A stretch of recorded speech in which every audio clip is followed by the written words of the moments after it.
Ma mère traitait ses beaux enfants comme des rois et moi comme une servante. Alors, j'ai emménagé chez mes grands-parents et j'ai regardé le karma détruire sa famille parfaite. Ma mère m'a eu à 18 ans, fraîchement sortie du lycée à Cedar Falls, Iowa, et totalement impréparée à la maternité. Mais honnêtement, quel adolescent sait vraiment dans quoi il s'engage? Mon père était un étudiant qu'elle avait rencontré à une fête de l'université de l'Iowa. Je ne l'ai jamais rencontré, et je suis presque sûre qu'il ne sait même pas que j'existe. Pendant des années, ce n'était que maman et moi, ballottés entre différents appartements, nous débrouillant au fur et à mesure. Voici la chose qui me sidère encore. Je ne savais même pas que j'avais des grands-parents avant l'âge de 10 ans.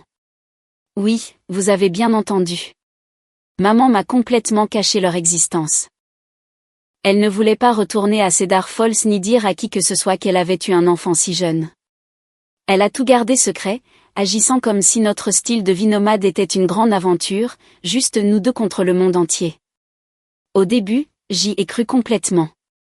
Je pensais que c'était normal de ne pas avoir de famille élargie. Mais quand j'ai commencé la 4e année à l'école primaire Lincoln et que j'ai vu d'autres enfants avec leur grand-mère et grand-père aux événements scolaires, quelque chose a fait tilt. Je me souviens d'être là, pendant notre pièce de Thanksgiving, à regarder le petit Tommy Rodriguez recevoir un énorme bouquet de fleurs de sa grand-mère et à penser, est-ce que j'ai seulement des grands-parents? Un mardi après-midi quelconque, maman lâche cette bombe comme si de rien n'était. Fais tes valises, Noël. On va rencontrer tes grands-parents. Elle a dit ça comme si on allait chez Target ou quelque chose du genre.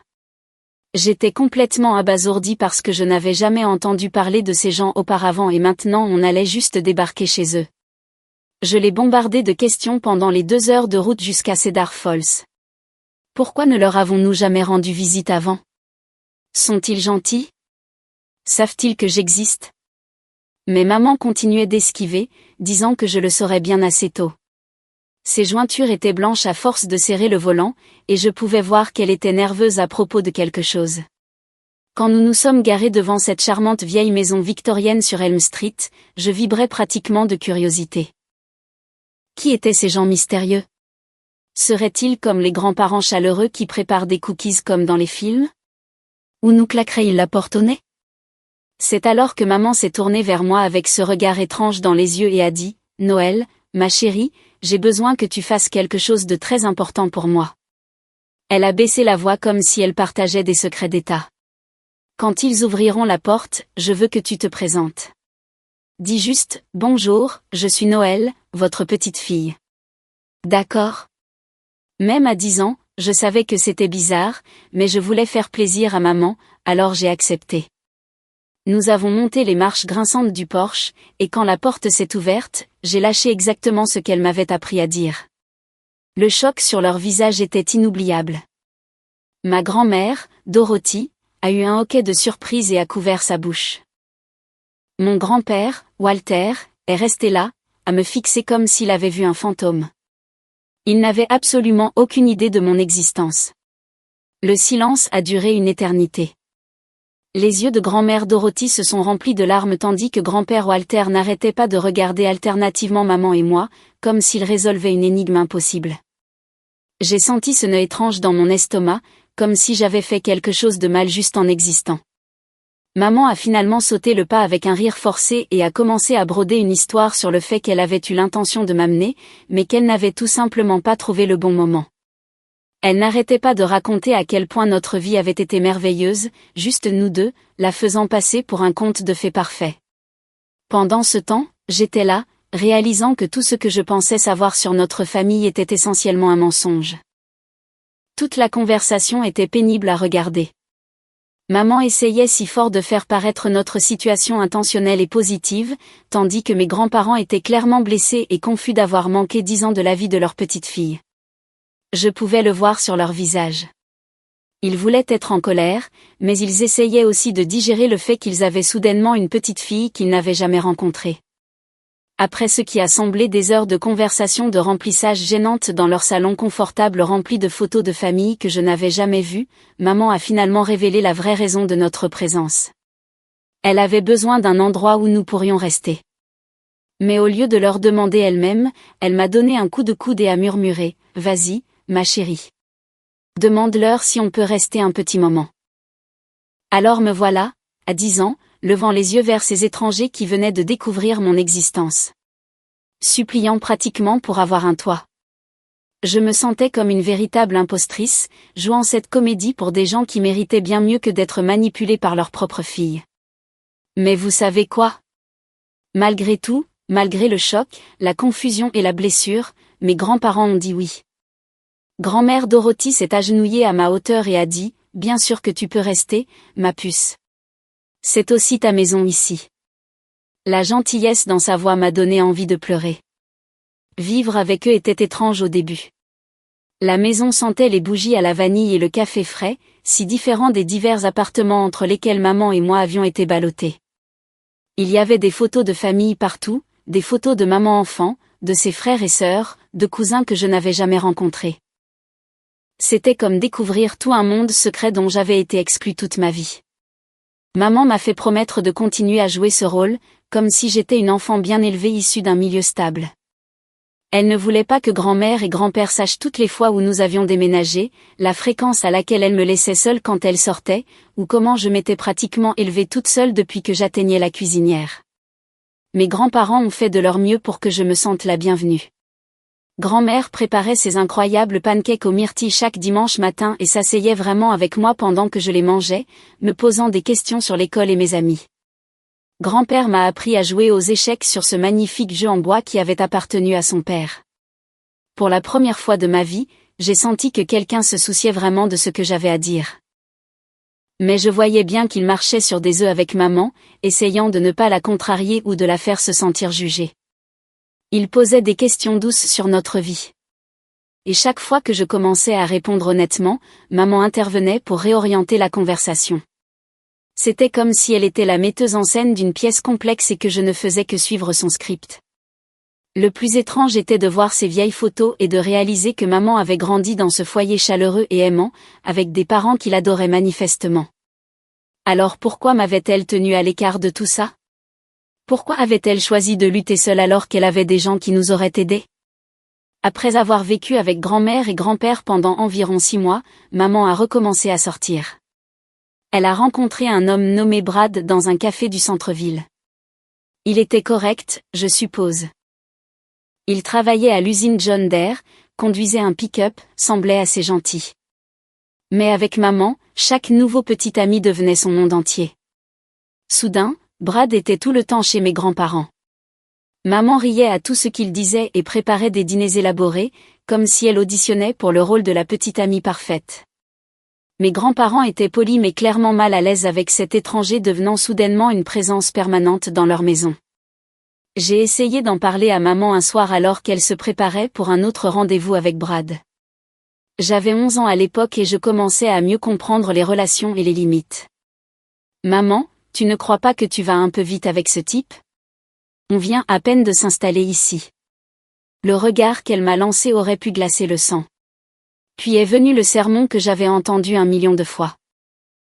Combien elle avait sacrifié pour être ma mère, comment elle méritait d'avoir un peu de bonheur, comment je devais être plus compréhensive.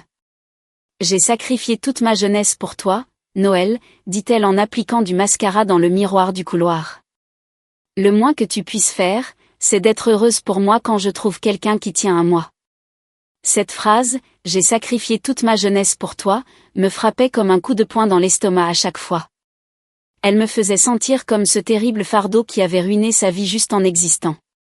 Mais cette nuit-là, quelque chose était différent. Au lieu de me sentir coupable, je me sentais en colère.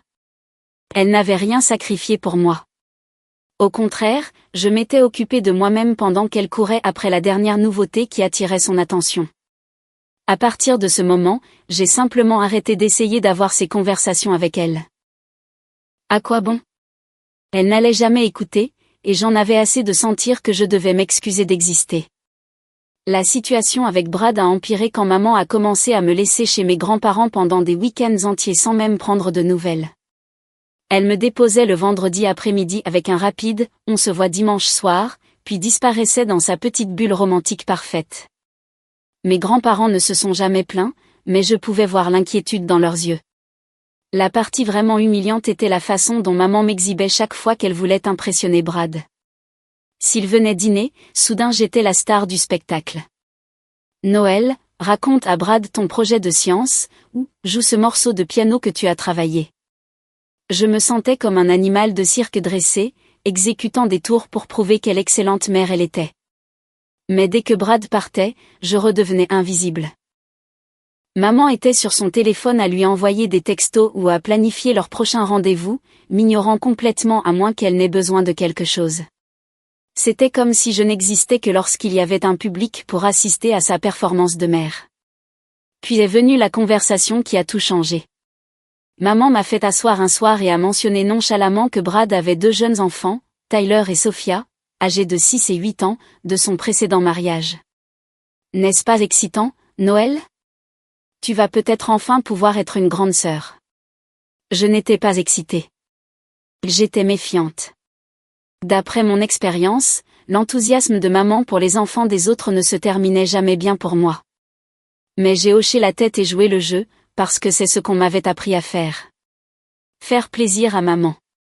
Maintenir la paix. Ne pas faire de vagues. Elle a commencé à parler de combien ce serait merveilleux pour moi d'avoir des frères et sœurs. Comment cela m'apprendrait la responsabilité et la maturité. Mais tout ce à quoi je pouvais penser était, je suis responsable et mature depuis que je suis assez grande pour ouvrir une boîte de soupe. Ce dont j'avais besoin, ce n'était pas plus de responsabilité. C'était une mère qui me voyait réellement comme plus qu'un accessoire pratique dans l'histoire qu'elle racontait sur sa vie. Moins de 6 mois après avoir commencé à sortir avec Brad, maman a annoncé qu'ils emménageaient ensemble. Non pas que j'ai eu mon mot à dire dans cette décision, bien sûr. Un jour, elle m'a juste fait asseoir et a dit, « Fais tes valises, Noël. On déménage dans la maison de Brad à Waterloo. » Elle a dit ça comme si nous passions à une nouvelle vie incroyable, mais tout ce que je ressentais était une angoisse sourde dans mon estomac. Quitter la maison de mes grands-parents a été plus difficile que je ne l'avais prévu. Au cours de l'année écoulée, leur maison était devenue mon refuge. Les pancakes du dimanche matin de grand-mère Dorothy, les leçons d'échecs de grand-père Walter, la façon dont ils écoutaient vraiment quand je parlais de l'école. Je laissais tout ça derrière moi pour une autre des grandes aventures de maman. La maison de Brad était une modeste maison de plain-pied sur Maple Avenue. Rien d'extraordinaire, mais assez décente. Le problème n'était pas la maison elle-même. C'était cette situation de famille recomposée instantanée dans laquelle on me plongeait. Les enfants de Brad, Tyler et Sophia, étaient là un week-end sur 2 et la majeure partie de l'été. Des enfants adorables, mais ils avaient leur propre dynamique avec leur père, et je me sentais comme une étrangère essayant de trouver ma place. Dès le premier jour, maman s'est jetée à corps perdu dans son rôle de belle-mère, comme si sa vie en dépendait. Elle préparait des cookies pour Tyler et Sophia, les aidait avec leurs devoirs, les emmenait chez Chuck E. Cheese, leur achetait de nouveaux vêtements. L'attention et l'énergie qu'elle donnait à ses enfants étaient différentes de tout ce que j'avais jamais connu de sa part. Je me souviens l'avoir regardée tresser les cheveux de Sophia un samedi matin, étant si douce et patiente, lui parlant de l'école et de ses amis. Je ne me souvenais pas que maman m'ait jamais coiffée quand j'avais cet âge.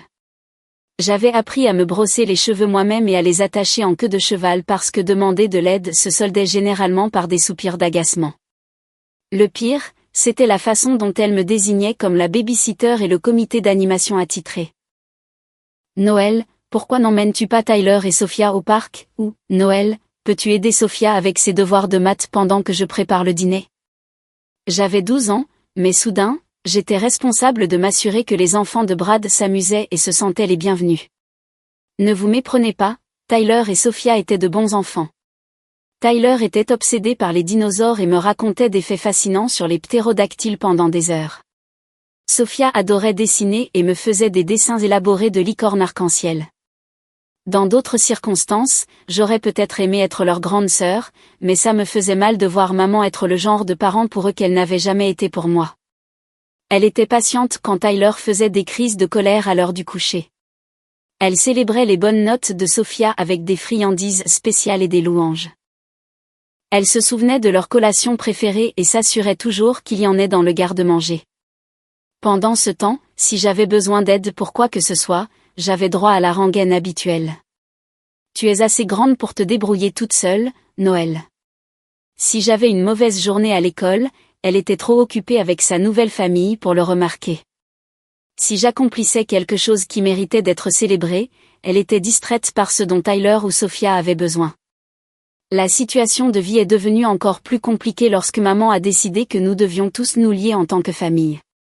Elle a institué ces soirées de jeux de société et marathons de films obligatoires où je devais être enthousiaste à l'idée de passer du temps avec des gens que je connaissais à peine.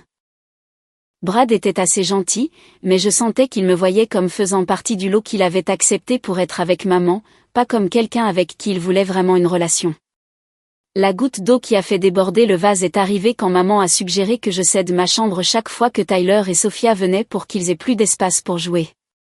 Ma chambre, le seul endroit dans cette maison qui me semblait un tant soit peu à moi. C'est juste pour les week-ends, Noël. Tu peux dormir sur le canapé. Ce n'est pas si grave. Mais c'était grave pour moi. J'avais l'impression que le dernier morceau de mon identité était cédé pour que quelqu'un d'autre soit plus à l'aise. Quand j'ai essayé d'expliquer ce que je ressentais, maman s'est lancée dans son discours de culpabilisation habituel sur le sacrifice et la famille, et sur le fait que j'étais égoïste. Cette nuit-là, allongée sur le canapé plein de bosses pendant que Tyler et Sophia dormaient dans mon lit, j'ai pris une décision. J'en avais fini d'essayer de m'adapter à n'importe quel moule dans lequel maman avait besoin que je rentre. J'en avais fini d'être une préoccupation secondaire dans sa quête de la famille parfaite. J'ai commencé à passer de plus en plus de temps chez mes grands-parents. Au début, ce n'était que des visites le week-end, mais bientôt je demandais à rester plus longtemps à chaque fois. Grand-mère et grand-père ne m'ont jamais fait sentir comme un fardeau ou un inconvénient. Leur maison sentait toujours les bougies à la vanille et le café frais. C'était toujours le seul endroit au monde où je pouvais respirer librement. Maman a à peine remarqué mes absences prolongées. Elle était trop absorbée par sa petite unité familiale parfaite avec Brad, Tyler et Sophia. Quand j'étais partie, elle n'avait pas à s'inquiéter que je complique sa routine de déesse domestique ou que je demande une attention qu'elle ne voulait pas donner. Mon 13e anniversaire est arrivé et est reparti avec à peine une reconnaissance de la part de maman. Elle s'en est souvenue le jour même, a improvisé un gâteau de supermarché de dernière minute et a appelé ça une célébration. Mes grand-mères Dorothy avaient planifié quelque chose de spécial depuis des semaines. Elle a fait mes cookies aux pépites de chocolat préférés, m'a acheté la collection complète des livres Harry Potter que je voulais, et s'est vraiment assise avec moi pendant que j'ouvrais les cadeaux, me posant des questions sur chacun d'eux. Ce contraste était devenu impossible à ignorer. Chez maman, j'étais une pensée secondaire, une complication à gérer. Chez mes grands-parents, j'étais chérie, valorisée, vue. Le choix semblait évident, même pour mon cerveau de 13 ans. Un dimanche soir, alors que grand-mère se préparait à me ramener chez maman, j'ai fondu en larmes. Toute la frustration et la solitude que je portais depuis des années se sont simplement déversées. Je lui ai tout dit. À quel point je me sentais invisible. Comment maman ne me remarquait que lorsqu'elle avait besoin de quelque chose. Comment je me sentais plus chez moi avec eux que n'importe où ailleurs. Grand-mère a écouté sans m'interrompre. Elle m'a juste tenue dans ses bras pendant que je sanglotais sur son épaule. Quand j'ai eu fini, elle m'a regardé droit dans les yeux et a dit, « Noël, ma puce, tu auras toujours une place ici. Toujours. Si jamais tu veux rester plus longtemps, il suffit de nous le dire. » Elle n'a pas rendu les choses dramatiques ou compliquées. Elle a juste ouvert la porte et m'a fait savoir que j'avais le choix. Cette nuit-là, allongée dans la maison de maman, mais sans avoir l'impression que c'était chez moi, je ne pouvais pas m'empêcher de penser à ce que grand-mère avait dit. Pour la première fois de ma vie, j'avais l'impression d'avoir de vraies options. La décision est devenue limpide quelques semaines plus tard lors d'une des mises en scène de dîner de famille de maman. Elle jouait le rôle de la belle-mère parfaite, coupant le poulet de Tyler en petite forme de dinosaure et louant les manières de table de Sophia. Pendant ce temps, quand j'ai demandé de l'aide pour atteindre quelque chose dans le placard du haut, elle a soupiré de façon dramatique et m'a dit que j'étais assez grande pour prendre une chaise et l'atteindre moi-même. Ce petit moment a brisé quelque chose en moi. Non pas parce que c'était particulièrement cruel, mais parce que cela résumait parfaitement tout ce qui n'allait pas dans notre relation. Elle avait une patience et une créativité sans fin pour les enfants de Brad, mais on attendait de moi que je sois complètement autonome à 13 ans. Après le dîner, pendant que maman aidait Tyler et Sophia avec leurs projets de devoirs du week-end, je suis allée dans ma chambre et j'ai tranquillement fait un sac. Pas tout. Je ne voulais pas faire de scène. Juste assez de vêtements pour une semaine et mes affaires les plus importantes. J'ai trouvé maman dans la cuisine en train de nettoyer après le dîner en fredonnant une chanson de la radio. J'ai pris une profonde inspiration et j'ai dit, « Maman, je veux vivre avec grand-mère et grand-père. » Elle s'est arrêtée au milieu d'un coup d'éponge sur le comptoir et m'a dévisagé. « Qu'est-ce que tu veux dire, vivre avec eux ? » Je veux dire de façon permanente. Je veux emménager avec eux et y rester. Son visage a traversé environ 5 expressions différentes, confusion, agacement, blessure, et finalement colère. Noël, c'est ridicule. C'est ta maison ici. Nous sommes ta famille. Mais j'avais réfléchi à cette conversation pendant des semaines et j'étais prête. Je ne me sens pas chez moi ici, maman. Et je ne me sens pas comme faisant partie de la famille. J'ai l'impression d'être sur le chemin de la famille que tu veux vraiment. Elle a essayé d'argumenter, de me culpabiliser, de me convaincre que je traversais juste une phase. Mais pour une fois dans ma vie, j'ai tenu bon. J'avais déjà appelé mes grands-parents, et ils étaient en route pour venir me chercher. Quand la voiture de grand-mère Dorothy s'est garée dans l'allée, j'ai senti un incroyable sentiment de soulagement m'envahir. Je me choisissais enfin, j'allais enfin quelque part où j'étais désirée au lieu d'un endroit où j'étais simplement tolérée. Vivre avec grand-mère Dorothy et grand-père Walter, c'était comme entrer dans une vie que je n'aurais jamais cru avoir le droit d'avoir. Ils ont transformé leur chambre d'amis en une véritable chambre pour moi, avec un bureau pour les devoirs et des étagères pour tous les romans que j'aime lire. Pour la toute première fois, j'avais un espace qui était vraiment à moi, où je n'avais pas à m'inquiéter de devoir le céder pour que quelqu'un d'autre soit à l'aise. Les routines chez eux sont devenues précieuses pour moi. Grand-mère préparait un vrai petit déjeuner chaque matin, pas seulement des pop-tarts ou des céréales, et nous nous asseyions ensemble à leur table de cuisine pour parler de mes projets pour la journée. Grand-père m'aidait avec mes devoirs d'algèbre, expliquant patiemment les concepts jusqu'à ce que je comprenne. Il venait à mes spectacles scolaires, se souvenait des noms de mes amis et célébrait mes petites victoires comme si elles comptaient vraiment. Mais la chose la plus incroyable était l'absence de drame. Pas besoin de marcher sur des œufs, de se demander si maman était de bonne humeur, ou d'être utilisée comme un accessoire dans la relation de quelqu'un d'autre. Juste un amour constant et fiable de la part de personnes qui semblaient sincèrement heureuses de m'avoir près d'elles. Maman a à peine cherché à me contacter ces premiers mois. J'ai reçu peut-être 3 appels téléphoniques et une poignée de SMS, me demandant principalement si j'en avais fini avec cette phase. Ça faisait mal, même si je m'y attendais. Une partie de moi avait espéré qu'elle se battrait plus fort pour me récupérer, que mon départ lui ferait réaliser ce qu'elle avait perdu. Mais sa vie semblait continuer sans accroc sans moi. Pendant ce temps, je me suis lancée à corps perdu dans la construction d'une vraie vie à Cedar Falls. J'ai rejoint l'équipe de débat au Roosevelt Middle School, je me suis fait des amis qui savaient vraiment où me trouver au lieu de se demander dans quel appartement j'avais déménagé ce mois-ci. J'ai même trouvé un travail à temps partiel à la bibliothèque locale, à ranger des livres et à aider au programme de lecture pour enfants. Mes grands-parents soutenaient tout ce que je voulais essayer. Quand j'ai exprimé mon intérêt pour l'apprentissage de la guitare, grand-père a retrouvé sa vieille guitare acoustique au sous-sol et a payé pour des leçons. Quand j'ai voulu faire du bénévolat au refuge pour animaux, grand-mère m'y conduisait chaque samedi matin sans se plaindre. Il traitait mes intérêts et mes rêves comme s'ils comptaient, comme si j'étais digne d'investissement. Environ 8 mois après mon emménagement chez eux, grand-mère a reçu un appel téléphonique qui nous a toutes les deux fait marquer une pause. C'était son amie Margaret, qui vivait encore à Waterloo et, apparemment, se tenait au courant des ragots locaux. La nouvelle était choquante. Brad avait demandé le divorce d'avec maman. Selon Margaret, Brad avait perdu son emploi à l'usine John Deere lors d'une vague de licenciements, et le stress financier avait révélé de sérieux problèmes dans leur relation. Mais le plus incroyable, c'est que Brad emmenait Tyler et Sophia avec lui. Il avait obtenu la garde exclusive, affirmant que maman n'était pas capable de fournir un environnement familial stable. J'ai ressenti un étrange mélange d'émotions en apprenant la nouvelle. Une partie de moi avait de la peine pour maman, qui perdait une autre relation, qui perdait les enfants avec lesquels elle avait tant travaillé pour créer des liens. mais une autre partie de moi ressentait une sorte de satisfaction froide. Elle m'avait mise de côté pour sa vraie famille, et maintenant cette famille était partie aussi. Quelques semaines plus tard, maman a commencé à appeler plus fréquemment. Sa voix sur le répondeur était différente, plus faible, en quelque sorte moins confiante. Elle m'a demandé de venir lui rendre visite, ou au moins de la rappeler, a dit que je lui manquais et qu'elle voulait parler. Mais je n'étais pas prête. J'avais passé trop d'années à essayer de mériter son attention. Et maintenant qu'elle avait besoin de moi, je n'allais pas y retourner en courant. Mes grands-parents ne m'ont jamais fait pression d'une manière ou d'une autre.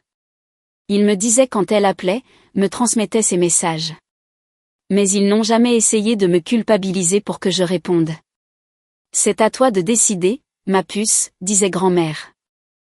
Nous soutiendrons ta décision, quelle qu'elle soit. Le fait est que j'avais enfin trouvé la paix. J'avais de bonnes notes, de vraies amitiés, je me sentais en sécurité et aimée. Pourquoi voudrais-je retourner être le plan de secours de quelqu'un, la personne dont on se souvient qu'elle existe seulement quand les autres options ont échoué? J'en avais fini d'être le filet de sécurité de maman. Elle avait fait ses choix, avait privilégié ses propres désirs par rapport à notre relation, encore et encore. Maintenant, elle devait vivre avec les conséquences, tout comme j'avais dû vivre avec le sentiment d'être indésirable et invisible pendant la majeure partie de mon enfance. Le lycée à Cedar Falls a été tout ce que j'avais espéré. J'ai intégré l'équipe de débat en première année, j'ai été élu au conseil des élèves et j'ai maintenu une moyenne de 4.0 qui a incité les universités à m'envoyer déjà des lettres de recrutement. Mes grands-parents rayonnaient de fierté à chaque réussite, assistant à chaque compétition et cérémonie, comme si j'étais la personne la plus importante de leur monde.